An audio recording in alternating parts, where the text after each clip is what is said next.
Hey everyone, I took the time to make a video of 6 different tips that can allow you to get your first $1,000 on Zazzle in earnings.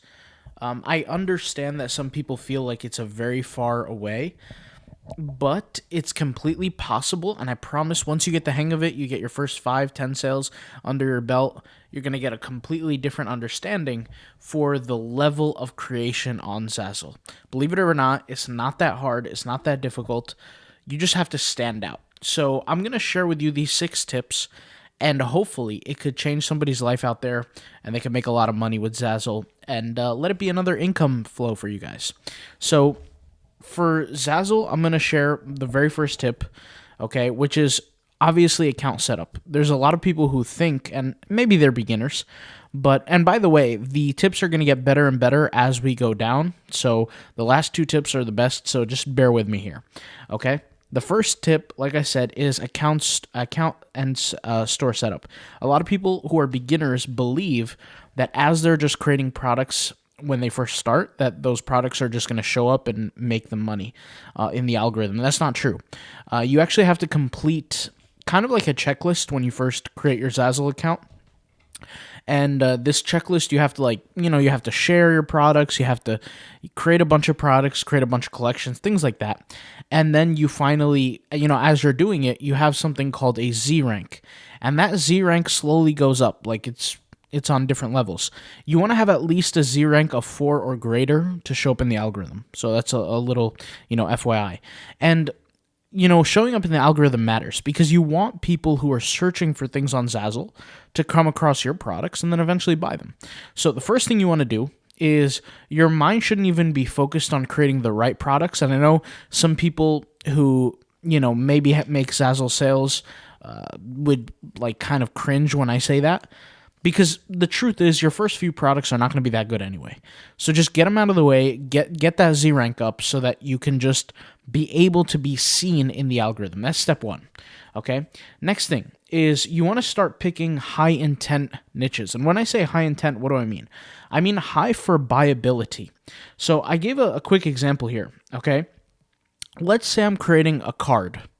Now, there's invitation cards to weddings, to birthdays, to whatever, and then there's other cards. Like, for example, I could go to CVS and buy a Get Well Soon card, right?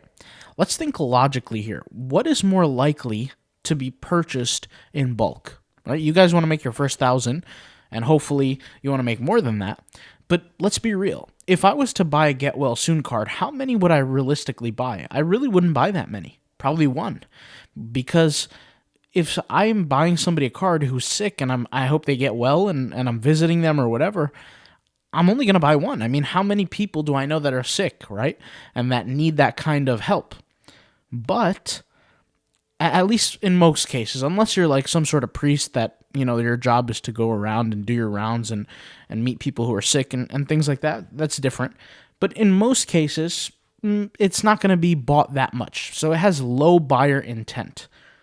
But if I'm going to invite somebody to a wedding, right, how many cards would then I buy, right? Well, how many cards would I buy realistically? I'd buy maybe 50, 100, 40, I don't know, but I would buy them in bulk because I'm planning to invite many people to my wedding, let's say, or my party or whatever the case may be. So when you create products, I want you to focus more on products that are likely to be used a lot, which really means that it's going to have high distribution, means higher buyability, and more intent. Business cards are a good example of this, and I have a few examples here you can read in the slide, but, if you're a business owner, brand new business owner, let's say you're a landscaper, and you need some business cards, you're going to go on Zazzle, and you're going to find some business cards, and you're going to buy 200 of them, 500 of them, 300 of them, and you're going to hand them out as much as you can, because why? People will ask, and they'll say, hey, do you have your business card? How can I call you? And you hand them out. And so the buyability, you got to really focus on the intent behind it. If I create a cool t-shirt design, well, yeah, that's one cool t-shirt design that might sell just once if it sells. But at least if I create t-shirts for a certain event or a certain thing, right, a certain business or whatever the case may be, I might potentially sell 10 of them, 15 of them, 20 of them, as opposed to just one. You see what I'm saying? So you want to focus on the intent behind why they're bought. The third tip, okay, bulk sale product strategy. So what's my bulk sale product strategy? All right. When you sell a product, right, you want to create designs that encourage multi-unit orders. And I kind of spoke about this in the last tip, but if I was to create a design, once again, for a t-shirt, should I create like a cool, funny design for a t-shirt, or should I create a design for a business, for that business to use the t-shirt design for their employees, for example? Well, the latter would be the more logical option, okay? And let me break it down for you. So let's say there's a power washing business, okay? Let's face it, most power washers, they don't have the time to sit there and create logos and draw things up. They just want to order something on the internet fast, quick, and get the job done. So that person might just buy like 20 t-shirts in various sizes and just store them so that when he gets new employees, they put on the t-shirt, and then when they show up to the client's house, they're all wearing the same thing. It looks professional. It has some sort of vibe to it, right? As opposed to like the employees are wearing all kinds of different t-shirts. Nothing's in order. Nothing's clean. Nothing's professional. Versus if I create some cute, funny design of a t-shirt, customers, might look at that and say, hey, that's a nice t-shirt, but I don't need 20 of them. So a lot of the times, especially with things that I do, is I focus on selling products to different businesses. So I think of, okay, what do businesses buy? They buy uniforms, they buy t-shirts, right? They buy business cards. These are things that they do to hopefully attract more customers, and it's an easier sale because businesses typically spend more money than regular people do, right? People typically spend money for entertainment, for leisure, but a business always has these expenses that they have to burn through.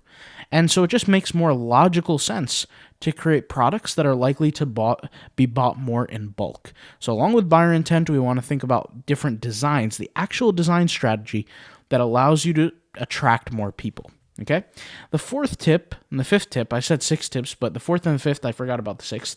Well, I didn't forget, but I thought I had 6, but I have 5. It doesn't really matter. These are both equally important. The first one is tips around SEO. So what you want to do is you want to figure out your exact keystroke match. And what is a keystroke match?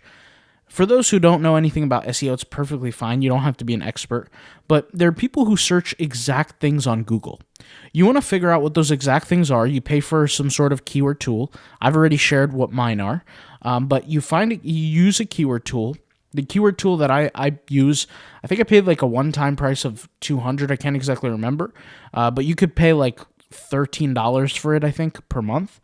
Or you could just try it out for just paying $1. I'll leave a link in the description. Once again, I made videos on this in the past. But you want to figure out what people are exactly searching on Google. So let's say, for example, somebody's searching for black polo t-shirt for construction uniform, something like that. If that's the exact keyword term match, and let's say there's 35 searches like that a month, you want to make sure that your Zazzle title of your product is the exact keyword match of whatever it is that people are searching for, so that you have the highest likelihood on Google to show up, okay? Or if not your link, at least your image will show up. Person will click on it and get access to your product. I can't tell you how many times I sold products just doing that. And, just because it has 20 searches, 5 searches, 30 searches a month, it's really not a big deal. A lot of people might look at that and say, just 30 searches? That's nothing. But here's the thing. If you even get half of those people to order directly from you, and they're buying in bulk, they're buying 10, 15, 20 of them, guess what? That's 20 times 10, let's say, right? That's 200 plus orders, 200 sales of t-shirts, which, bought in bulk, whatever, but that's higher profit. So you're getting closer and closer to that $1,000 goal very quickly. My next tip number 5, and this is so simple, but it works so well, is I want you to logically think about combining 2 niches, not every single time, but most times. If you're not using the keyword strategy, then think logically about combining niches.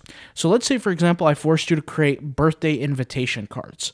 One for boys, one for girls. Well, I would think, okay, well, what do boys like? They like sports, right? They like basketball. They like football. They like baseball, right? So I'm thinking, okay, boys' birthdays. and basketball. Boom, combination, right? When you combine these niches, what that creates is that creates another aspect from a keyword standpoint called a long tail keyword. When you add these like keywords in the title, in the description, in the tags, basically all these different compartments for your Zazzle listing, you have a higher chance of showing up when somebody searches those exact terms, even if they're not in the exact same order, right? You're giving yourself a better shot. And then at that point, right, if you have a bunch of competitors in that same niche, to the victor the spoils. Whichever person has the design that most likely aligns with what that consumer is looking for. So for girls, I would think, okay, what do like little girls like? 5, 6, 7-year-old girls. They're like princesses, right? So I could create a birthday girl invitation card that's based around princesses, right? I could think of these different niches. Now, once again, you could use a keyword tool, you can use AI, you could use whatever you want. Of course, you have to be discerning because not all tools are created equal. If you use like a basic AI tool, it's much different. I really kind of would be wary of that. I'm not saying it's a bad thing. You just have to pay attention to what you're doing. But every single tool is a little different. And like I said, in my past videos, I shared different tools. I use this tool. It's called the Zazzle Genius Automated by Humans .com tool. I'll leave a link in the description. You could check it out. But here are the monthly prices. Okay, I thought I paid 200 something for a lifetime, but you guys can pay monthly or whatever suits you best. And you could try it out, I think, for $1 once you create your account. But yeah, that's essentially what I do. You guys can check it out. Hopefully you enjoy these tips. And yeah, if you want to see some of my other videos, the links will be in the description for my other videos. And I hope you guys have a great day and go make that money on Zazzle. All right, I'll talk to you later. Thank you for watching. Peace out. Bye.